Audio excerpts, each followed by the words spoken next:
दोस्तों, आज की कहानी है बेगाने। पूरे 3 दिनों से गोल्डन बुखार में तड़प रहा था, पर घर के लोगों को फुर्सत ही नहीं थी कि उसकी देखभाल करे। यहाँ तक कि उसकी पत्नी आहुति भी अपनी कजन की शादी में इस कदर व्यस्त थी कि उसे पूरी तरह नौकरों के सहारे छोड़ दी थी। गोल्डन को प्यास लगी थी, पर उसे किसी को भी पुकारने की इच्छा नहीं हुई। उसका अंतरण शोक और निराशा से विदृढ़ हो रहा था। उसने कभी सोचा भी नहीं था कि उसकी यह दुर्दशा होगी, पर अपनी इस स्थिति के लिए किसे दोष देता। घर जमाई बनकर इस घर में रहने का उसका खुद का फैसला था। वह पत्नी को भी बेवफा और स्वार्थी कैसे कह सकता था। उसका व्यक्तित्व ही इतना दुर्लभ और निरुपाय हो गया था कि वह निरंतर सबके द्वारा छला जा रहा था। बस यह गलत कदम और उसके जीवन की दिशा ही बदल गई। उसके पापा पलकधारी जी, जो कभी उसके सबसे अपने थे, जो उसकी सबसे ज्यादा चिंता करते थे, जो उसके आदर्श गाइड, फिलासफर और माँ भी थे, उसी पर उसने शक किया, गिरने का जिसका परिणाम अब भुगत रहा था। जब किसी की आत्मा पर संचय का पर्दा पड़ जाता है, वैसा संशयी व्यक्ति कभी सही गलत का अंतर समझ ही नहीं पाता। पापा के प्यार पर संसार नहीं उसे अपने घर परिवार के लिए अजनबी बना दिया था।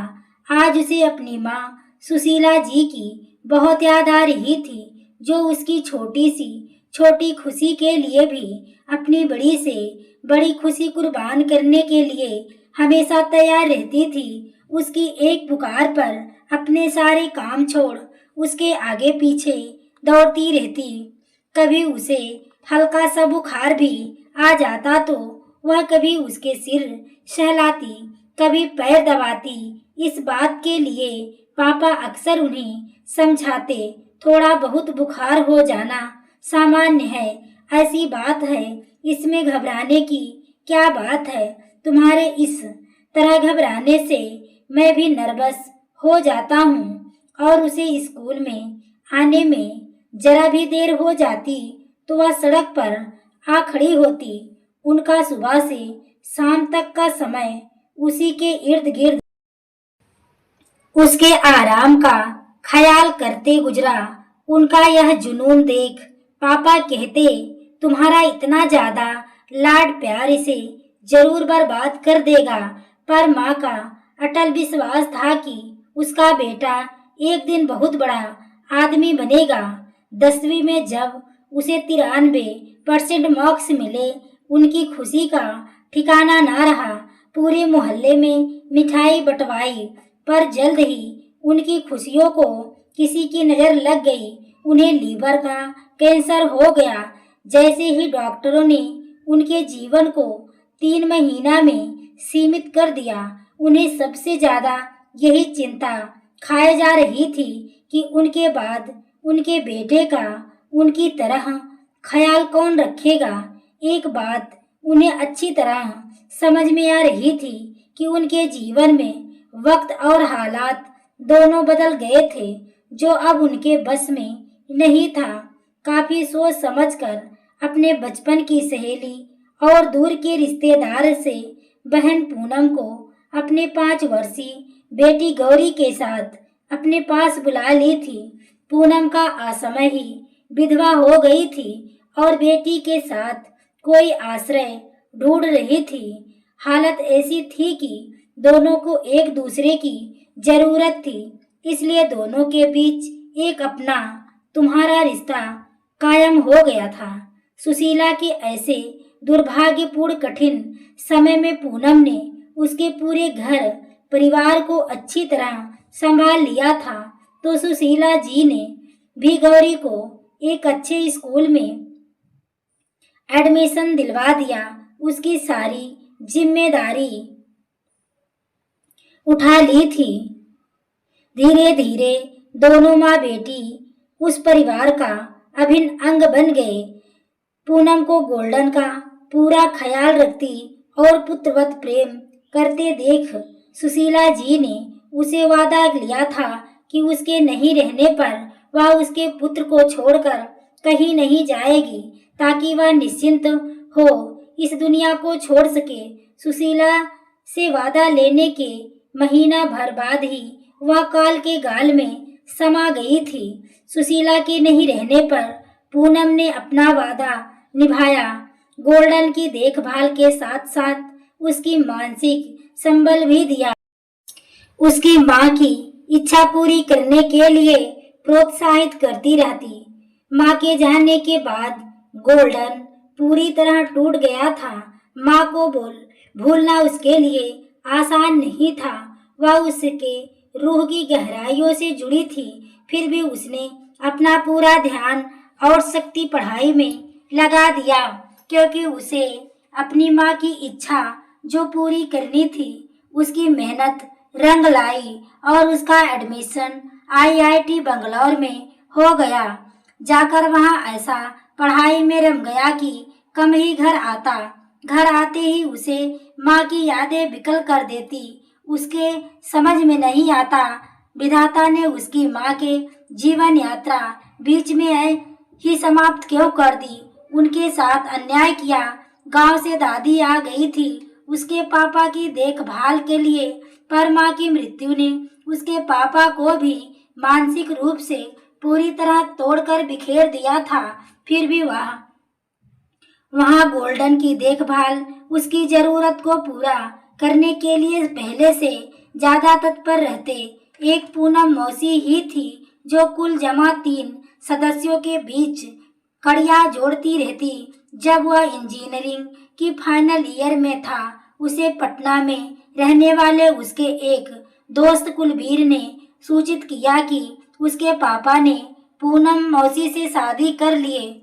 सुनते ही दुख और क्षोभ घृणा से उसका सर्वांग थरथरा उठा था। इतनी बड़ी बात हो गई और पापा ने उसे बताना भी जरूरी नहीं समझा। वह तो उसके सबसे अपने थे, फिर उसे इतना बेगाना क्यों कर दिया कि उससे पूछे बिना उन्होंने जरूरी नहीं समझा।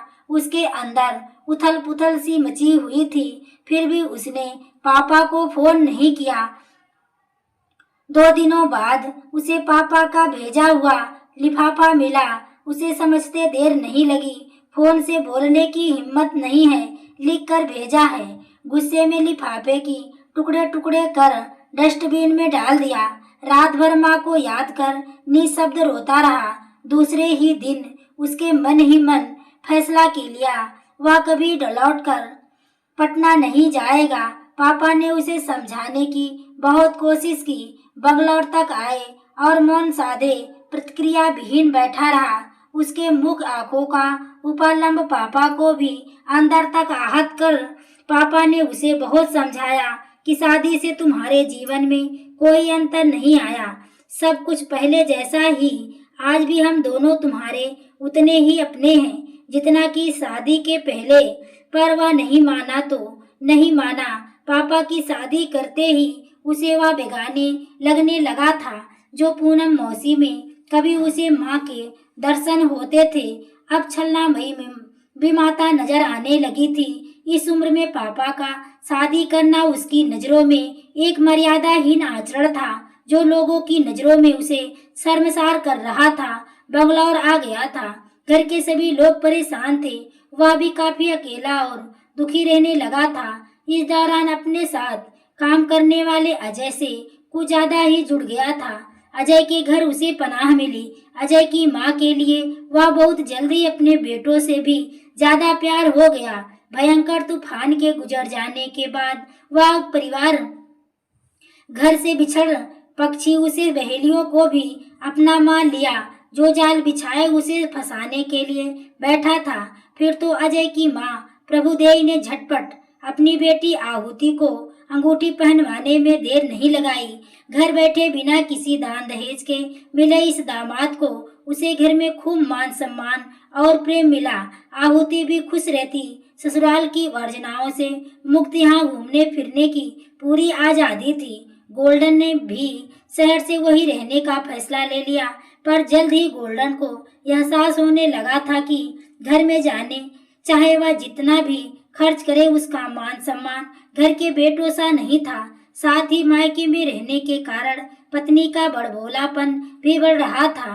गोल्डन की देखभाल और ख्याल रखने के बदले इसे श्रृंगार और शॉपिंग की धुन रहती। दिनों दिन उसे मौज मस्ती की सीमाएं बढ़ती जा रही थी। नए नए आधुनिक ढंग के कपड़े पहनने पर उसका ज्यादा ध्यान रहता। पति उसके लिए बस पैसा कमाने का मशीन मात्र था। सासू माँ पहले उसकी माँ होने का दावा करती थी, अब उसे सुनाना शुरू कर दिया था। हमेशा घर में रहने वाले की रोज रोज आओ भगत तो नहीं हो सकती। गोल्डन को आओ भगत की चिंता नहीं थी, उसे इस प्यार की तलाश थी जो उसके पापा माँ कभी करते थे। धीरे धीरे सबके दिल में उसके लिए प्यार घटते जा रहे थे। अब तो स्थिति यह हो गई थी कि बीमार होने पर भी किसी के पास समय नहीं था कि उसकी देखभाल करे। गोल्डन को लगने लगा था कि अपने पैरों पर स्वयं ही उसने कुल्हाड़ी मारी है। तभी अपनी पत्नी आहुति की आवाज सुनकर उसकी तंद्रा भंग हुई। वह श्याम से कह रही थी, सब जब उठे तो उनसे पूछकर दवा और खाना दोनों खिला देना, मुझे आने में थोड़ी देर हो जाएगी। आहुति के जाते ही वह उठ बैठा। घर में सिर्फ वह और श्याम थे। अचानक उसके मन में अपने पापा और पूनम मौसी की स्मृति मुखर होने लगी।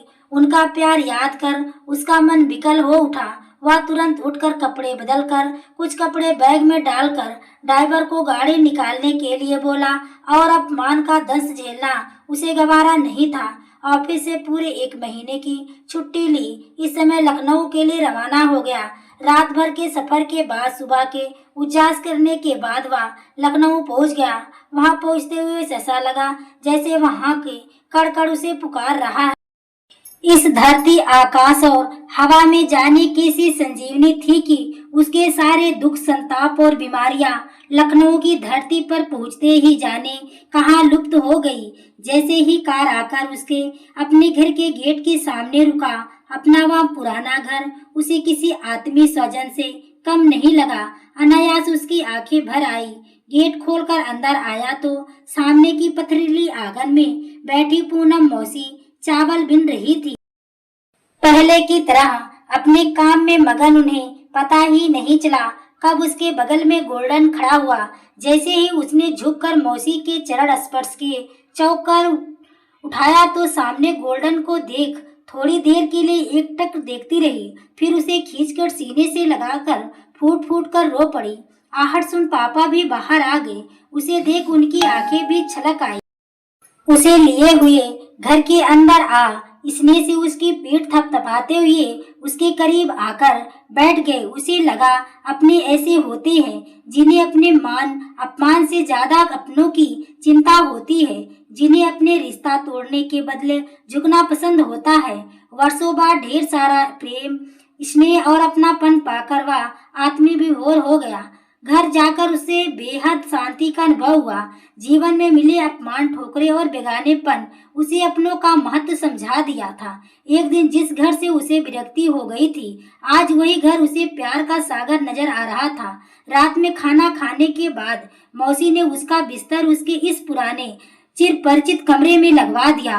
वह सारा काम समाप्त कर उसके सिरहाने आ बैठी। पहले की तरह सर सहलाते हुए बोली, मैं जानती हूँ मैं ही तुम्हारी अपराधी हूँ, पर तुम मेरा विश्वास करो, यह शादी हमें मजबूरी में करनी पड़ी। सुशीला दीदी के गुजर जाने के बाद आस पड़ोस के लोगों की शर्मनाक शक्तियों ने हमारा जीना मुश्किल कर दिया था। खुलेआम लोग हमें बदनाम कर रहे थे। गौरी को भी लोग तानों लहानों से परेशान कर रहे थे। हमारी समझ में नहीं आ रहा था कि क्या करें। हम दोनों माँ बेटी इस घर में पूरी तरह सुरक्षित थे। तुम्हारे पिता के लिए भी अपना घर और नौकरी दोनों इस उम्र में संभालना मुश्किल था, इसलिए हम दोनों ने शादी का फैसला लिया। हमारे इस फैसले को तुम समझ नहीं सके और घर को छोड़ दिया। तब से मैं तुम्हारा ही इंतजार कर रही थी। अगर तुम नहीं चाहोगे तो चाहे मुझे जितनी भी कठिनाइयां झेलनी पड़े, मैं इस घर में नहीं रहूंगी। गौरी को साथ लेकर घर छोड़ दूंगी, पर अब तुम्हें इस घर से जाने नहीं दूंगी। मैंने सुशीला दीदी को वचन दिया था, तुम्हारी खुशियां का पूरा ख्याल रखूंगी। फिर भला मैं कैसे तुम्हारी खुशियों की आड़े आ सकती हूँ। उनकी आंखों से उनका वात्सल्य आंसुओं के रूप में उमड़ पड़ा। थोड़ी देर बाद वह रोती रही। जब उठकर जाने लगी तब गोल्डन ने उनका हाथ थामते हुए कहा, मौसी, क्या आप अपने इस नालायक बेटे को इस बार माफ नहीं कर सकती? मैं वादा करता हूँ आगे आपको कोई शिकायत का मौका नहीं दूंगा। उसके व्यवहार से हैरान हुआ आश्चर्य मिश्रित दृष्टि से उसे निहारने लगी। मैंने एक और गलती की है मौसी, बिन बताए शादी कर ली। आशा है आप दोनों मुझे माफ करेंगे। अरे सच में मेरी बहू कहाँ है? छोड़ आए उसे साथ क्यों नहीं लाए? जाने कब से दरवाजे पर खड़े दोनों की बातें सुनते उसके पापा कमरे के अंदर आ गए। पहले अपना ट्रांसफर लखनऊ करवा लो, फिर अब हमारा पूरा परिवार एक साथ रहेगा। फिर तो देर तक आपस में घर परिवार और बहू की बातें होती रहेगी। जब सब सोने चले गए वह बैठा आहुति को मैसेज भेज रहा था, अब मैं लौटकर घर जमाई बनने तुम्हारे घर नहीं आऊंगा। अगर तुम मेरे साथ मेरे घर की बहू बनकर रहना चाहती हो तो तुम्हें अब लखनऊ आकर मेरे साथ रहना होगा, मेरे माता पिता के साथ, वरना आगे तुम खुद समझदार हो। आहुति समझ चुकी थी कि अब दाल गलने वाली नहीं। तो दोस्तों, आपको यह कहानी कैसी लगी कमेंट में अपनी राय जरूर दें। कहानी अच्छी लगी हो तो वीडियो को लाइक शेयर सब्सक्राइब करें। आगे के नोटिफिकेशन के लिए बेल आइकन को जरूर प्रेस करें। पूरी वीडियो को देखने के लिए आपको तहे दिल से धन्यवाद।